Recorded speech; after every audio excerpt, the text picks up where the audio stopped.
मोदी सरकार ने अपना एक और वादा पूरा करते हुए वक्फ बोर्ड के पर कतरने के लिए वक्फ संशोधन विधेयक पेश कर दिया है। विधेयक पेश होते ही देश के आधे मुस्लिम खुशियां मना रहे हैं तो आधे प्रदर्शन की धमकी दे रहे हैं। आपको बता दें कि दुनिया में सबसे ज्यादा वक्फ संपत्तियां भारत में हैं, मगर सरकार ने वक्फ बोर्ड के पर कतरने शुरू कर दिए हैं। इस वीडियो में आपको बताएंगे कि नया वक्फ कानून बनने के बाद 5 कौन से बड़े बदलाव होने जा रहे हैं और कैसे वक्फ बोर्ड पर नकेल कस दी गई है। सबसे पहले सबसे बड़ा बदलाव देखिए। पुराने वक्फ कानून की धारा 40 सबसे खतरनाक थी। इसके तहत वक्फ बोर्ड किसी भी संपत्ति को, फिर चाहे वो प्राइवेट हो, किसी ट्रस्ट की हो, मठ हो या फिर मंदिर ही क्यों ना हो, वक्फ उसे अपनी संपत्ति घोषित कर सकता था। वक्फ बोर्ड का फैसला अंतिम फैसला माना जाता था। वक्फ बोर्ड के फैसले के खिलाफ किसी कोर्ट में अपील नहीं की जा सकती थी, मगर अब ऐसा नहीं होगा।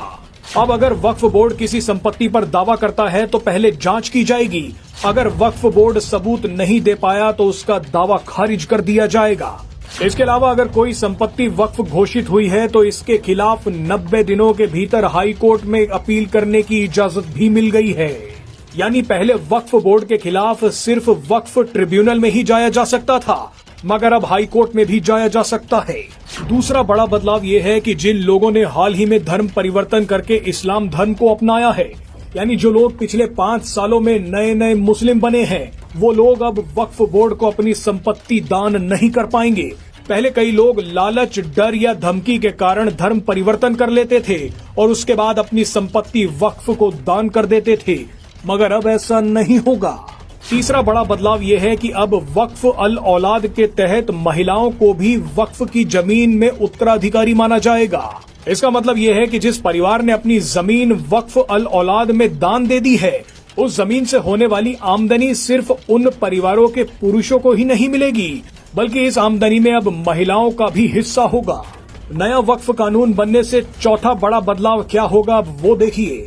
वक्फ बोर्ड में अब 2 गैर मुस्लिम व्यक्तियों और 2 मुस्लिम महिलाओं को भी जगह दी जाएगी। इसके अलावा वक्फ बोर्ड में नियुक्त किए गए सांसद और पूर्व जजों का भी मुस्लिम होना जरूरी नहीं है। यानी वक्फ बोर्ड को सेक्युलर बनाया जा रहा है। सेक्युलर होने की ठेकेदारी अब सिर्फ हिंदुओं की नहीं है, वक्फ बोर्ड को भी अब सेक्युलर बनना होगा। राज्यों के वक्फ बोर्ड में भी अब 2 मुस्लिम महिलाएं और 2 गैर मुस्लिम सदस्य जरूर रखने होंगे। शिया, सुन्नी और पिछड़े मुसलमानों से भी एक सदस्य को इनमें रखना अनिवार्य होगा। यानी वक्फ बोर्ड में अब बोहरा और आगा खानी समुदाय से भी एक सदस्य होगा।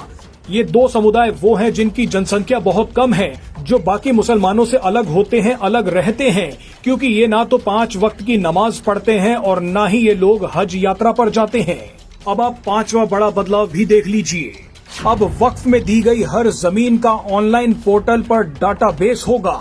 वक्फ बोर्ड अब इन संपत्तियों के बारे में किसी बात को छिपा नहीं पाएगा। किसी जमीन को किस व्यक्ति ने दान में दिया है, वो जमीन उसके पास कहां से आई, वक्फ बोर्ड को उससे कितने पैसों की आमदनी होती है, उस संपत्ति की देख रेख करने वाले मुतवल्ली को कितनी तनख्वाह मिलती है, ये सारी जानकारियां ऑनलाइन पोर्टल पर उपलब्ध करानी होंगी। इससे वक्फ बोर्ड के काम करने के तरीकों में पारदर्शिता आएगी।